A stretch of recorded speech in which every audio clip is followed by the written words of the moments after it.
Hey, my name is Kris Hauswirth, Energy Department, Pro Cooperative. I'm with my coworker Dale here. We're at Soy Solutions. And Dale, Soy Solutions, we're in the back room of a tofu restaurant. Is that right? No. Biodiesel plant. All right.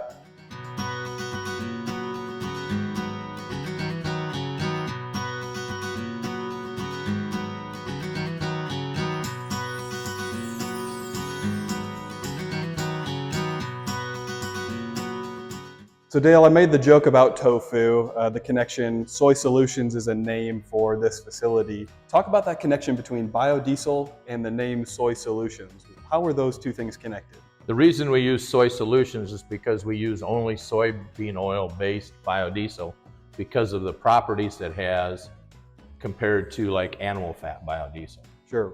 Other than soy base for biodiesel, what would some of the other alternatives be?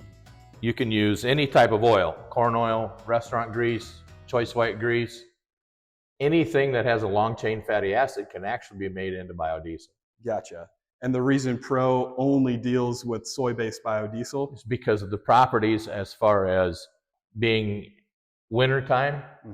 It doesn't set up until 30 degrees, and a lot of them made from choice white grease would start to set up at 50 degrees Fahrenheit. Gotcha. So you're going to see issues in temperatures that really aren't that cold. Right. Okay. Where does Pro's biodiesel, where does it come from? I buy from mainly three processors: AGP, Minnesota Soybean Processors, and REG, because they are soybean based again. So it could be some of our farmer members selling soybeans to Pro that get delivered to AGP that end up right back here in the biodiesel tank? Correct. It's kind of neat to be a part of that full... We sell a lot of beans to AGP in Emmitsburg, and that bean oil goes to Algona and the plant there and comes back here as biodiesel. And we might be buying it right back and putting it right back in a tractor to raise next year's bean crop. Correct. Soy Solutions, you said, is a biodiesel plant. What role does Pro Co-op play in the supply chain here with biodiesel? We are a marketer. We buy biodiesel from the producers, and then we run it through a filter system and we sell it. And who's a typical customer? What's the range of customers that are showing up outside to load up biodiesel? We sell to other co-ops. We sell to gas stations like Come and Go and Casey's. So people might be buying diesel at a gas station and they're getting a biodiesel blend, and a portion of that biodiesel blend came right here from Pro Co-op. Yep. In Northwest Iowa, most of it came from here. Sure. How far would you say that Pro's biodiesel goes? Probably 100 miles. 100 miles around Milford, Iowa. Yeah, 100 miles around Milford, Iowa, yeah. And then also we bring in some biodiesel and sell to our farm customers. Off-road diesel would come, our trucks would load up here and come straight to the farm potentially. Yes, we sell quite a bit of red fuel, off-road fuel, to other co-ops especially. They buy more of it than the gas station. Only in Iowa, or are we crossing the state line? I know Minnesota uses some biodiesel. We see some I would say product headed that way. 65% of our product goes into Minnesota. Gotcha. Because they have a mandate for it. Sure. Could you describe quickly that mandate? What types of biodiesel levels is a Minnesota customer? Minnesota from April through October is 20% blend rate. Sure. From October to April, then in the wintertime, it's a 5% blend rate. So they have, if you're in Minnesota, you have at least 5% biodiesel all year round. Year round, whether up to 20. So Dale, a lot of times biodiesel has a bit of a negative connotation with people who don't typically use it. Could you talk a little bit about the differences between the way biodiesel was made 20, 30 years ago into the manufacturing process today? The manufacturing process 20 years ago was basically you just stripped out the glycerin. And that's all they did. And today they actually do a distillation process and clean that biodiesel up a lot more than they used to. We run it through a 2-micron filter, so there's nothing in it except biodiesel when we're done.